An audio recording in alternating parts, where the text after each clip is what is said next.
వీక్షకులందరికీ నమస్కారం. మకర రాశి వారికి ఈ 2026వ సంవత్సరం ఏ విధమైనటువంటి ఫలితాలని ఇవ్వబోతూ ఉన్నది అనేటువంటి విషయాన్ని ఈ వీడియో ద్వారా క్లుప్తంగా తెలుసుకునేటువంటి ప్రయత్నం చేద్దాం. నిజానికి ఇక్కడ ఒక విషయం గమనించాలి. ఇది మన పండగ కానప్పటికీ కూడా ఆంగ్ల సంవత్సరాది గ్రెగేరియన్ క్యాలెండర్లో తేదీ మార్పు ప్రకృతి మార్పు కాదు. ఇది మనకు సంబంధించిన పండగ కాకపోయినప్పటికీ కొంతమందిలో ఒక రకమైనటువంటి కుతూహలం ఉంటుంది. ఏమంటే మాకు ఎలా ఉంది అని అడుగుతూ ఉంటారు. గతంలో బాగాలేదు కదా, ఈ సంవత్సరం అయినా బాగుంటుందా లేదా అనేటువంటి మాట ఎక్కువగా వినబడుతుంది. వారి కోసం ప్రత్యేకించి చేస్తున్నాం. ఇందులో కొంతమంది అత్యుత్సాహాన్ని ప్రదర్శిస్తూ ఆదాయ వ్యయాలు, రాజపూజ్యవమానాలు, మూర్తిమంతాలు, ఒకడైతే వెర్రెక్కిపోయి ఇంకాను రకరకాలుగా అసలు చెప్తూ ఉన్నారు. ఏమంటే అసలు లగ్నానికి రాశికి ముడిపెట్టి లగ్నంతో ఫలితాలు చెప్తూ అసలు నిజంగా అదేదో సామెత చెప్పినట్టుగా రామాయణంలో రాముడు, భారతంలో భరతుడు ఉంటాడు అన్నట్టుగా లగ్నం ఉంది కదా, గోచారానికి కూడా లగ్నం ఉంటుంది అని అంటాడు ఒకడు. సరే, ఈ ప్రజలందరినీ ఇలా ఇబ్బందులకు గురి చేస్తూ ఋషుల యొక్క శాపాన్ని తీసుకుంటూ ఉన్నటువంటి వారు, మనం దాని గురించి పెద్ద మాట్లాడుకోవాల్సిన అవసరం లేదు. కాకపోతే ఏంటంటే గోచారం అనేటువంటి దాన్ని చక్కగా విశ్లేషణ చేసుకుంటూ ఏ విధమైనటువంటి ఫలితం, ఇప్పుడు మకర రాశి ఉన్నది. గత సంవత్సరం తీవ్రమైనటువంటి ఇబ్బందులు అనుభవించారు వాళ్ళు.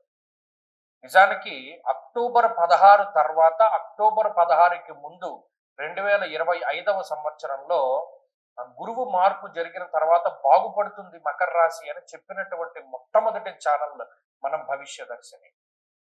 మరి నిజంగా మార్పు గమనించి చాలా మంది ఏమంటే మాకు అక్టోబర్ 16 నుండి సంవత్సరం చివరి వరకు చాలా బాగుంది, మాకు ఉద్యోగం వచ్చింది, ఇల్లు కొనుక్కున్నాం, వివాహం జరిగింది అన్న విషయాలు చాలా మంది చెప్పుకుంటూ వచ్చారు. పబ్లిక్ గా కామెంట్ల రూపంలోనే ఉన్నాయి.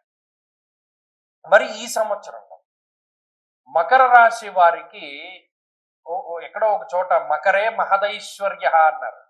నిజంగా అంత మహదైశ్వర్యమో పట్టబోతూ ఉన్నది. కారణం ఏంటి అంటే శనేశ్వరుడు తృతీయ భావస్థితి, చాలా గొప్ప ఉపజయ స్థానము, యోగించేటువంటి స్థానంలో శని ఉండడం. రాహు 2వ స్థాన స్థితి, ఈ సంవత్సరం చివరి వరకు ఆయన అక్కడే ఉంటారు. కాబట్టి రాహు పూర్తి స్థాయిలో అనుకూలమైన గ్రహం. జూన్ 2వ తారీఖు నుండి అక్టోబర్ 31 వరకు 7వ భావస్థిత గురు గ్రహం, అది చాలా అద్భుతమైనటువంటి గ్రహస్థితి. అంటే ఆల్మోస్ట్ గోచార ప్రకారంగా 75% అత్యంత టాప్ మోస్ట్, ఇంకా 75కి మించి ఈ సంవత్సరంలో ఇంకా ఎవ్వరికీ అంత శుభ ఫలితం లేదు. 75 హైయెస్ట్ మార్క్ ఈ పరీక్షల్లో. సెకండ్ హైయెస్ట్ 60 మార్కులు ఇచ్చాం మిగతా రాశుల వాళ్ళు ఎవరో ఒకరికి, తప్పితే అందరూ ఫెయిల్ అయిపోయే ఉన్నారు.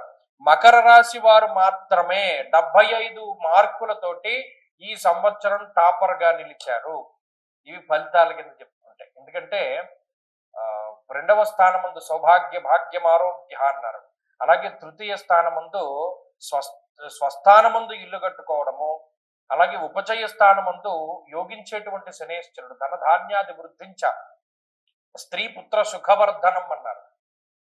అంటే వర్ధనం అంటే పెరుగుతూ ఉండడం, పుత్ర సంతానం కలగడం, సంతానాభివృద్ధి కలగడం, వివాహం జరగడం, ఒక కుటుంబం ఏర్పడడం, వ్యాపారాభివృద్ధి జరగడం, అలాగే వ్యవహారము, విద్య, ఇవన్నీ సంపదలన్నీ కూడా అభివృద్ధి చెందుతూ ఉండడం, ఓ రకమైనటువంటి ధైర్యం పెరుగుతూ ఉండడం, సమాజంలో కీలకమైనటువంటి పదవి లభిస్తూ ఉండడం, అనేక రకాలైనటువంటి శుభ ఫలితాల గురించి చెప్పుకుంటూ వచ్చారు.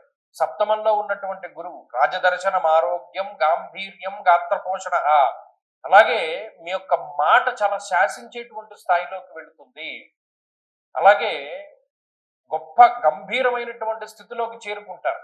మీ కంబ్యాక్ ఎంత గొప్పగా ఉంటుందంటే ఎవరు ఊహించరు. ఓహో, ఇంత బలమైనటువంటి కంబ్యాక్ వీళ్ళు ఇవ్వగలరా, వీళ్ళు ఆల్మోస్ట్ అయిపోయింది అనుకున్న మకర రాశి వారి పరిస్థితి ఇంత గట్టి కంబ్యాక్ ఇవ్వగలరా అనేటువంటి విధంగా ఆశ్చర్యపోయి చూస్తుంది మొత్తం ప్రపంచం మకర రాశి వారి యొక్క ఎదుగుదలని. ఇందులో ఏమాత్రం అతిశయోక్తి లేదో. మీరు కావాలంటే సంవత్సరం పోయాక ఈ వీడియో చూసుకోండి. 2026వ సంవత్సరంలో మీరు అనుభవించినటువంటి భోగాన్ని చూసుకోండి. 27 స్టార్టింగ్ లో చూడండి. ఇది జరగకపోతే 27 వీడియో చూడకండి. అంత కరెక్ట్ గా నేను చెప్తున్నాను. కారణం ఏంటి అంటే ఆ శాస్త్రం మీద, ఆ ఋషి మీద నాకు ఉండేటువంటి నమ్మకం. నా మీద నాకు నమ్మకం లేదు. నాలాంటి వాళ్ళు కొన్ని కోట్ల మంది ఉంటారు. ఆ ఋషి వచనం చాలా గొప్పది. ఆయన చెప్పాడు, గాంభీర్యం, గాత్ర పోషణం, అభీష్ట కార్య సిద్ధిశ్చ అన్నాడు. ఏదనుకుంటే అది అవ్వగలిగేటువంటి పరిస్థితి సప్తమంలో గురుడు ఇస్తాడు. ఇవ్వకపోతే తప్పు. ఆయన అంత స్ట్రాంగ్ గా చెప్పాడు ఒక శ్లోకంలో. కాబట్టి మకర రాశి వారికి ఇది అద్భుతమైనటువంటి కాలము. మళ్ళీ మళ్ళీ చెప్తున్నాను, ఇది అద్భుతమైనటువంటి కాలము. ఇక్కడ ఇందాక చెప్పుకున్నట్టు 75% అంటే అన్ని గ్రహాలు కూడా ఇక్కడ కొన్ని సంవత్సరం స్టార్టింగ్ లో కొన్ని కూటములు ఏర్పడతాయి.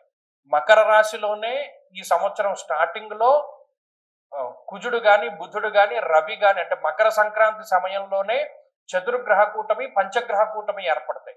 ఆ కూటమి దాటిన తర్వాత అంటే ఆల్మోస్ట్ దీని ప్రభావం ఫిబ్రవరి దగ్గర నుండి తగ్గుతూ ఉంటుంది. ఈ కూటముల ప్రభావం ఫిబ్రవరి అంటే జనవరి మీద ఫిబ్రవరి, ఫిబ్రవరి మీద మార్చి, మార్చి మీద ఏప్రిల్, ఇలా నెల నెల కూడా అభివృద్ధికరంగానే ముందుకు సాగుతుంది కానీ ఎక్కడ డ్రాప్అవుట్ అయ్యేటువంటి పరిస్థితులు లేవు. కాబట్టి అంత అద్భుతమైనటువంటి వాతావరణం ఉన్నది మకర రాశి వారికి. అందుకనే మకరే మహదైశ్వర్య అన్నారు. వాళ్ళు అద్భుతమైనటువంటి ఫలితాలు చూస్తారు. ఇంకా ఈ గ్రహస్థితి ఉద్యోగాభివృద్ధిని, వ్యాపారాభివృద్ధిని, సంతానాభివృద్ధిని, కుటుంబాభివృద్ధిని, సెల్ఫ్ అంటే మీకు మీరుగా అభివృద్ధి చెందేటువంటిది. అంటే ఇది నా విద్యా సంబంధమైనటువంటి విషయం. కొత్త విషయాలు తెలుసుకుంటూ ఉండడం, అందరితోనూ మమేకమవుతూ ఉండడం, తీర్థయాత్రలు చేయడం, పుణ్యనదీ స్నానాలు, దేవతార్చనలు, మంత్రబలం, మంత్రానుష్ఠానం అన్నిటినీ కూడా ఈ గ్రహస్థితి ఇస్తుంది. కాబట్టి అన్ని విధాలుగా కూడా సమయం బాగున్నది. మరిన్ని శుభ ఫలితాలు పొందాలి.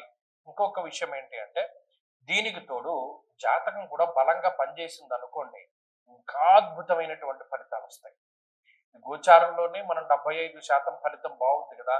జాతకంలో ఫలితం అంటే జాతకంలో మంచి యోగ దశలు నడిస్తే ఇంకా టాప్ మోస్ట్ స్థానానికి వెళ్ళిపోతారు. కాబట్టి అది అతిశయోక్తి కాదు. ఇంకా మంచి ఫలితాలు సాధించాలి అంటే చక్కగా ఏం చేస్తారంటే ఎక్కువగా విఘ్నేశ్వరుని యొక్క ఆరాధన చేయండి.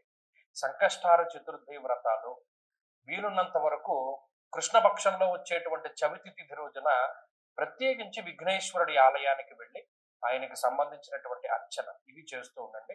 ప్రతిరోజు చదువుకోవడానికి చక్కగా మంత్రం ఏమంటే విఘ్నేశ్వరునికి సంబంధించినటువంటి స్తోత్రం, శతనామావళి స్తోత్రం కానీ ఇవి కానీ చదువుకుంటూ ఉంటే కూడా చాలా మంచి ఫలితాలు సంప్రాప్తమవుతాయి.